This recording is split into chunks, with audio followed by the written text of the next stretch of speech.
Kasus Rocky Gerung, Barreskrim mulai periksa sejumlah saksi. Yang dilaporkan adalah terkait dengan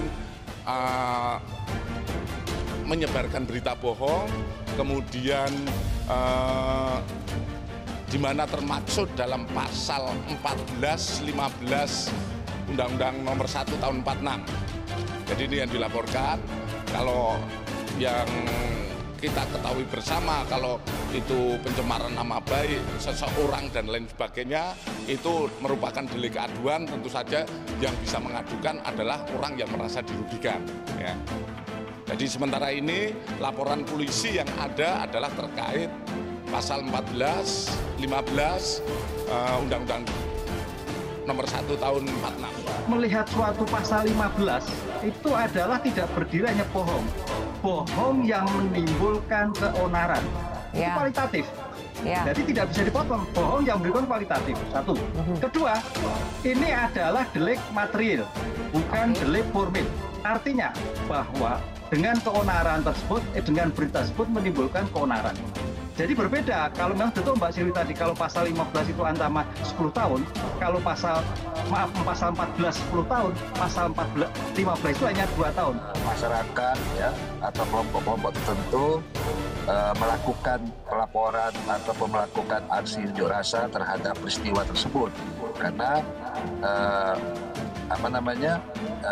mereka melihat ucapan itu bisa menimbulkan sebuah provokasi atau dan lain sebagainya. Gitu. Ya, inilah bukti misalnya masyarakat sampai saat ini memberikan dukungan yang real dan dukungan yang positif terhadap Presiden Jokowi dan pemerintah hari ini. Sekarang yang jelas deliknya itu unsurnya telah ada bohongnya itu. Nah sekarang tinggal lihat sengajanya. Kalau yang berbicara itu seorang yang buta aksara, tidak punya pengetahuan, maka dia hanya ngomong bahwa presiden itu gitu, itu udah akan menimbulkan keonaran.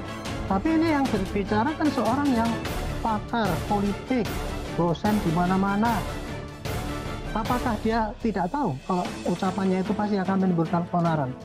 Seorang pakar politik dia udah pasti tahu Pak Jokowi banyak pendukungnya, pasti masyarakat akan marah. Barreskrim Polri mulai melakukan pemeriksaan terhadap sejumlah saksi terkait kasus dugaan penyebaran hoaks pengamat politik Rocky Gerung. Pemeriksaan dilakukan secara paralel di Mabes Polri maupun Polda jajaran. Pemeriksaan sudah berjalan di Dittipidum maupun wilayah karena semua penyidik baik Dittipidum maupun penyidik wilayah kita libatkan.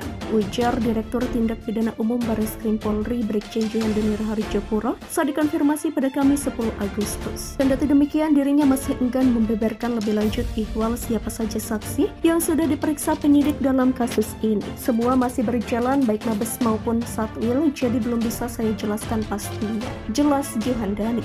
Sebelumnya jumlah laporan polisi terhadap pengamat politik Rocky Gerung terus bertambah. Hingga saat ini jumlahnya mencapai 25 laporan. Sampai saat ini ada 25 laporan polisi yang ada di Barreskrim dan Polda jajaran. Kata Direktur Tindak Pidana Umum Barreskrim Polri Brigjen Juhandani Raharjapura kepada awak media Jakarta Kamis 10 Agustus. Adapun 25 laporan polisi terhadap Rocky Gerung itu terdiri dari Barreskrim Polri 2 LP, Polda Metro Jaya 4 LP, Polda Sumut 3 LP, Polda Kaltim 11 LP, Polda Kalteng 3 LP, dan Polda DIY 2 LP. Menurut Juhandani, saat ini Barreskrim dan Polda yang menerima laporan sedang melaksanakan penyelidikan. Itu bajingan yang tolol. Kalau dia bajingan pintar, dia mau terima berdebat dengan Jumhur Hidayat. Tapi bajingan tolol itu sekaligus bajingan yang pengecut. Ajaib, bajingan tapi pengecut. Penggalan kalimat yang dilontarkan Rocky Gerung ini begitu viral dan menjadi dasar relawan Joko Widodo melaporkan Rocky Gerung ke Barreskrim Polri dan Polda Metro Jaya atas pasal dugaan penghinaan. Inilah laporan ke-14 kalinya seorang Rocky Gerung dianggap oleh relawan Jokowi telah melakukan penghinaan. Uniknya sejauh ini tak satupun laporan tersebut berujung pada proses pidana. Guru Besar Hukum Pidana Universitas Islam Indonesia Yogyakarta, Profesor Muzakir menyebut hal itu dikarenakan status legal standing yang tidak tepat